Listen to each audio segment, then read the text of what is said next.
I used to call you my girl. I used to call you my friend. I used to call you the love that I never had. Aujourd'hui, on est au niveau de l'aéroclub Ibagaï. Tout à fait. On est venu voir Biram Koulibaly qui a une grosse passion pour l'aviation. Il nous a fait une belle balade, baptême de l'air. Ouais, un baptême de l'air. Un baptême de l'air. Et puis on a pu profiter en fait de la belle vue de Dakar. Biram, bonjour. Et qu'est-ce que tu peux nous dire en fait par rapport à cette passion que tu nourris depuis des années maintenant? Alors bonjour Ziggy, merci d'être venu déjà. C'était un super moment passé ensemble pour cette petite balade. Alors on est à l'aéroclub Ibagaï, qui est un aéroclub qui existe depuis 1933, donc qui forme des pilotes sénégalais et étrangers à la licence de pilote privé, qui est la première licence, on va dire, avant d'accéder à la licence de pilote commercial. Moi, j'ai commencé ma formation en 2016, j'ai été breveté en 2017 et aujourd'hui, je vole pour le plaisir principalement parce que c'est vraiment une très grosse passion que j'ai. Chose que je découvre parce que moi je croyais que tu étais pilote en fait. Mais tu m'as dit j'ai un vrai boulot à côté. Donc je me demandais pourquoi en fait le choix de cette passion. C'est un truc que tu as nourri depuis que tu étais gosse ou c'est juste en fait en grandissant en fait tu t'es dit c'est un truc qu'il fallait que je fasse par plaisir? Alors depuis qu'on est gosse, je pense que nous tous on a rêvé un jour de devenir pilote. On a dû à Mardi Gras porter l'uniforme de pilote une fois. Ensuite, en grandissant, oui, j'ai eu d'autres passions comme la moto, les sports auto. Et à un moment, je me suis dit, bon, ben voilà, pourquoi pas me lancer dans ça. Je ne savais pas si j'allais y arriver à la fin. Et finalement, oui, j'y suis arrivé. Et j'ai dit tout à l'heure que moi, j'ai un vrai boulot parce que souvent, je me moque de Maudo, mon copain, mon acolyte, en lui disant qu'il est quand même payé pour regarder par la fenêtre. Et ça, je trouve que nous, à l'école, quand on regardait par la fenêtre, on nous disait, mais si en regardant par la fenêtre, tu vas jamais réussir dans la vie. Et lui, il a réussi dans la vie en regardant par la fenêtre. Donc voilà. Donc oui, j'ai un boulot à côté et je vole vraiment principalement pour le plaisir.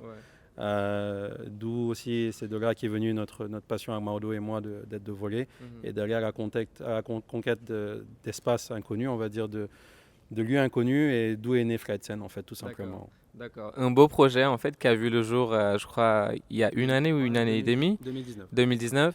Ouais. Tu peux nous parler en fait du type d'avion que tu utilises Ouais. et là après tu pourras peut-être nous parler de comment le projet est né et puis j'ai aussi vu que vous faites beaucoup d'actions sociales, surtout au niveau de Saint-Louis et au niveau du sud du Sénégal. Tout à fait. Tu vas nous parler de tout ça parce que c'est assez intéressant. Alors Flightsen, le type d'avion qu'on utilise, c'est des Piper PA-28, c'est des avions de monomoteur de fabrication américaine. Alors c'est un avion de l'aéroclub qu'on a utilisé pour faire notre voyage, un avion de 4 places. Ensuite, quand on est rentré cette année, on devait aller à New York. C'était notre nouveau défi. Malheureusement, avec la situation sanitaire, bon, tout le monde est bloqué, c'est toujours compliqué, même en 2021. Et on a travaillé à qu'est-ce qu'on pouvait, en attendant, comment on pouvait se préparer dans de meilleures conditions. Et finalement, on a un nouvel avion finalement qui nous appartient maintenant, qui est là derrière, donc qui est India Charlie, qui est un avion de 6 places, qui est beaucoup plus rapide, avec plus d'autonomie, donc qui permet d'aller plus vite. Et donc, pour l'instant, on se balade, on se prépare mentalement, on essaye de se familiariser avec notre nouvel avion. On essaye également de continuer nos actions sociales qu'on avait débutées en 2019. Dans le sud du Sénégal et on essaye également de toucher maintenant d'autres régions. En ce moment à Ziguinchor, on est en train de reconstruire une salle de classe et on est en train de rénover une deuxième salle de classe. Là, la semaine prochaine, on va à Dagana pour amener des tables bancs dans une école. Et voilà, donc notre avion nous permet de nous déplacer, d'aller voir des choses qu'on ne peut pas voir tous les jours, que les gens ne peuvent pas voir. Et donc on essaie d'allier l'utile à l'agréable. En fait. Voilà. En tout cas, un projet très intéressant. Mais est-ce qu'en fait, c'était quoi votre plus grosse peur quand vous deviez lancer le projet? Parce qu'on sait tous que c'est pas chose évidente et puis c'est très très challenging en fait. La plupart du temps, les gens qui sont passionnés, ils vont peut-être voler pour faire 30 minutes, 1 heure de temps et revenir. Mais quand vous décidez quand même de changer de continent, d'aller vers la France, d'aller vers les États-Unis, quelle a été en fait la plus grosse peur, s'il y en avait? Alors la plus grosse, il n'y a pas eu de peur particulièrement parce qu'on avait confiance en notre avion, on avait confiance en nous-mêmes, c'est-à-dire on savait qu'on avait les capacités de le faire et donc on l'a fait.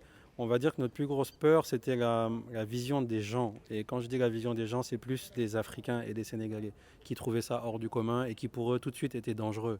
Aujourd'hui, quand un Européen ou un Américain se lance dans un tour du monde, tout le monde chez eux lui disent yeah, écoute, tu vois, c'est bien. Ouais, ouais. Personne ne se dit c'est dangereux. Tout le monde C'est lui vrai. dit c'est bien, c'est challenging, on t'encourage. Alors que nous, au contraire, on a eu plein de questions. Mais vous êtes sûr mais qui entretient votre avion? C'est des mécaniciens sénégalais. Ah, mais vous leur faites confiance, tu vois. On a eu beaucoup de préjugés. Et ces préjugés-là, en fait, nous ont, à un moment, nous faisaient douter. Et on se disait non, on a confiance en ce qu'on est, en ce qu'on a, et on va y aller. Et donc voilà, ça a été vraiment ça la plus grosse peur, je vais dire. Et, Sinon, tout le reste, ça va, j'étais avec Maudo. Je pense que moi, je me repose sur lui, lui se repose sur moi. Donc tous les deux, on se fait tellement confiance et on a tellement confiance l'un envers l'autre qu'au final, on se sent en sécurité chacun vis-à-vis de c'est l'autre, vrai, en fait. c'est très important de travailler en collégialité et puis de pouvoir se dire en fait que ok, je confie ma vie à une personne en qui j'ai confiance. Tout à fait. Comme quoi, il faut toujours suivre sa passion. C'est quoi le mot de la fin à l'endroit des gens qui vont regarder la Le mot vidéo? de la fin, c'est croyez en vous, croyez en ce que vous êtes. C'est pas parce qu'on vit au Sénégal et qu'on est en Afrique qu'on peut pas réaliser de grandes choses. C'est pas pour ça non plus que certaines destinations ou certains projets nous sont interdits. On a les capacités ici au Sénégal de réaliser de grandes choses de par nos professeurs, de par notre éducation, de par notre école, nos valeurs. Et moi, je demande à tous les jeunes d'aller au bout de toute façon, c'est notre slogan, d'aller au bout de leurs rêves. C'est C'est tout. vrai. Nous, on est allé au bout du nôtre. Et là, maintenant, on continue à rêver et on est en train de rêver de faire autre chose et autre chose, quoi. Voilà. Très intéressant. En tout cas, merci pour ce moment, c'était très agréable. Merci Ziggy, mais je pense qu'il faut dire aussi aux gens que tu as eu peur. C'est très important. J'ai pas eu peur. Non, faut le dire. C'est pas parce que la caméra est J'ai là. pas eu peur. Si tu as eu peur. Nous avons des témoins. À quel moment? Je sors les photos. Mais vas-y. En tout cas, merci beaucoup d'avoir regardé cette vidéo-là. On vous reviendra très bientôt pour d'autres vidéos.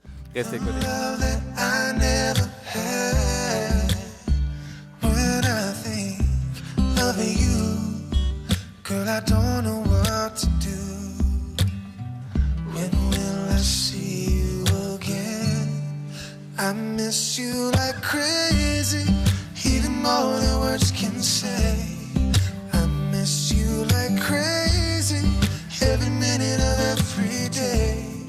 Oh, 'cause girl, I'm so down.